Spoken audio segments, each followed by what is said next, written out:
apeleke kwa soko.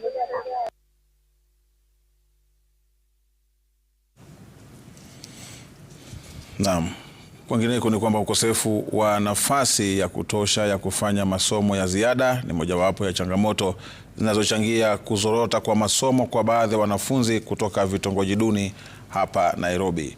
Kutokana na hali hiyo, imewalazimu wengi kutafuta nafasi badala ili kukata kiu ya masomo. Katika mtaa wa Mukuru kwa Njenga, wanafunzi sasa wana kila sababu ya kutabasamu baada ya ufunguzi mpya wa maktaba ya bure katika eneo hilo kupitia shirika moja lisilo la kiserikali.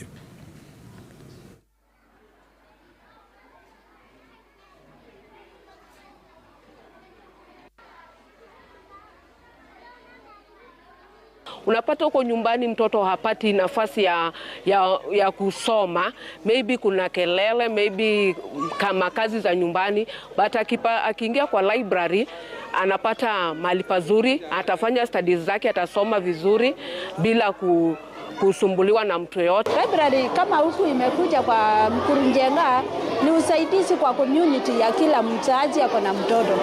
Naweza waomba wapewe watoto wao nafasi wakuja kufanya kazi kwa library na kusoma, sababu lengo lao lenye wanataka mtoto afikie ni kupitia kwa vitabu za zile watapata kwa library, sababu mzazi ana. Kazi yetu ni kusaidia serikali mahali kuna vitabu ambazo hazipatikani, tunaweza kuziweka hapa kwenye library na watoto wanaweza kuja kusoma. Na pia tunafurahia sana tukiwapea mahali ambapo ni pasafi, mahali ambapo